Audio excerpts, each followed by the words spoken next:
What if the biggest threat to the galaxy wasn't a Sith Lord with a red lightsaber, but a death cult that literally worshipped black holes? In the forgotten history of Star Wars, there's a villain so powerful and so bizarre, he was almost completely erased. This is the story of Rokur Gepta and the Sorcerers of Rhand. Now, if you think Star Wars is just what you see in the movies, you are missing out. For decades, before Disney, there was a massive universe of stories we now call legends. And let me tell you, this was a galaxy that was way darker, way weirder, and filled with threats that made guys like Palpatine look almost normal. We're not just talking about Imperial warlords fighting over scraps. We're talking about threats that mess with the very idea of the Force. In the darkest corners of that old galaxy, there were secrets that were never supposed to be found, and one of the deepest is a cult of nihilists who didn't want to rule the galaxy. They wanted to help it die. Forget blowing up planets. These guys wanted to be agents of cosmic annihilation itself. Way out in the unknown regions, hidden by a swirling nebula, is the planet Rand. This was home to the Sorcerers, a creepy sect of Force users with a philosophy so bleak, it makes the Sith's hunger for power look like a kid's temper tantrum. You see, the Sorcerers of Rand didn't see the Force like the Jedi or Sith. They thought light side and dark side were just naive ideas. To them, there was only one real power in the universe, the dark. And no, this isn't the dark side of the Force we know. This was entropy, the cold, hard truth that everything eventually falls apart. Stars die, empires fall, and all life turns to dust. For the Sorcerers, creation was just a temporary fluke, but destruction was forever. Their motto says it all. Only power is real, and the only real power is the power to destroy. Existence is fleeting. Destruction is eternal. These guys weren't warriors trying to conquer systems. They saw themselves as cosmic realists whose only goal was to speed up the universe's end. Their magic wasn't about lifting rocks or force-choking generals. It was about controlling the forces of decay.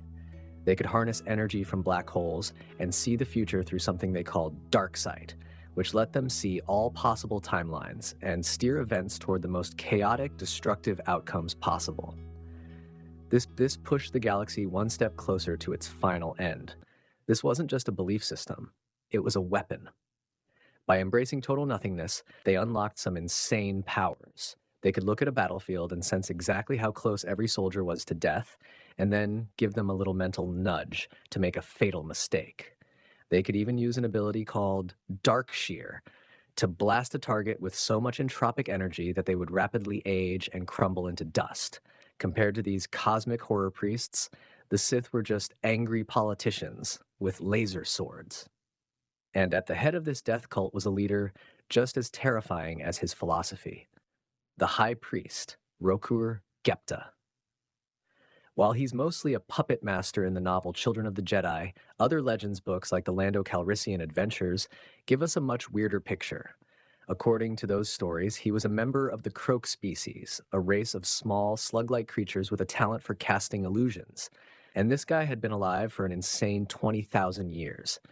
For millennia, almost no one had dared to challenge him.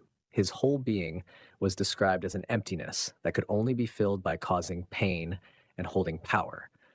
But Gepta's biggest and most evil plan comes into focus in the 1995 novel, Children of the Jedi. Here, Gepta, a master of deception, teams up with an Imperial warlord, but he was the real mastermind, using the Empire's resources for a goal way more twisted than just restoring the Empire. His plan was centered on a forgotten terror from Palpatine's era, the Eye of Palpatine. This wasn't just another superweapon, it was one of the Empire's first. It was a massive 19-kilometer-long automated dreadnought designed to look like an asteroid. It was a mobile battle moon controlled by a powerful AI called the Will, and its original mission was bone-chilling. Hunt down and wipe out a secret enclave of Jedi children on the planet Belsavis. Palpatine wanted no witnesses and no survivors. The weapon was basically Jedi-proof. With no crew to mind trick or deceive, it was just a relentless killing machine. The ship was sabotaged and left dormant for decades, but Rokur Gepta brought it back online. His goal was to unleash it on the New Republic, but he wasn't just going to blow up a few planets. No, that was too simple. He planned to use the Eye's immense power to cause cosmic disasters. igniting stars and manipulating black holes to wipe out entire star systems with what looked like natural catastrophes. This was destruction that made the Death Star look like a surgical tool. Billions would die, not from one big blast, but from the fabric of space itself being turned into a weapon against them. The Eye of Palpatine, guided by Gepta's nihilistic vision, was a threat unlike anything the heroes of the New Republic had ever seen. The mission to stop it fell to Luke Skywalker, his new love interest, Callista Ming, a Jedi spirit who was inhabiting a new body, and a powerful but reckless Jedi student named Kip Duran. Kip Duran was a pretty controversial figure. He had already fallen to the dark side once before and used a different superweapon, the Sun Crusher, to destroy an Imperial system, killing millions, including his own brother. Now, trying to find redemption, he was once again fighting a planet-killing machine. The final showdown wasn't just a battle of ships, it was a battle of wills. To defeat the automated dreadnought, the Jedi had to literally hack its mind. The spirit of Callista, along with another Jedi, transferred their consciousnesses into the Eye of Palpatine's main computer.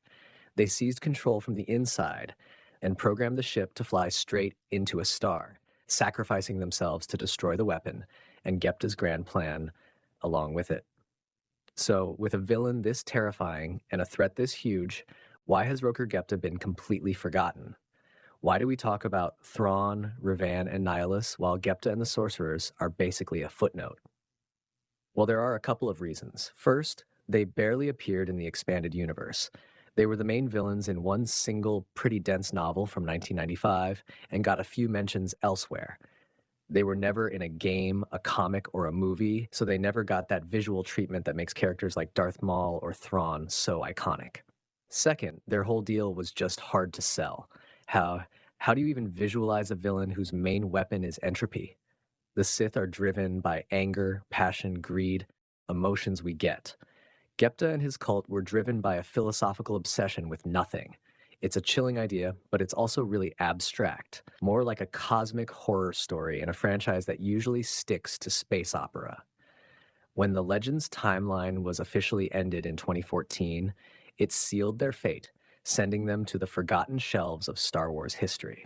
In the end, the story of Rokur Gepta is a wild reminder that in the massive Star Wars galaxy, the scariest threats aren't always the ones in cool armor. The Sorcerers of Rhand were like a rot at the center of reality, a belief that true power wasn't in ruling the galaxy, but in helping it all fall apart. They were a threat so strange, so nihilistic, and so alien that maybe they were always destined to be erased by time, a fate they probably would have seen as the only logical end. But what do you think? What other forgotten Star Wars Legends villains deserve a deep dive? Are there any obscure threats you think could actually rival the Sith? Let me know your theories in the comments below. And if you enjoyed this journey into a darker timeline, be sure to like and subscribe for more Star Wars.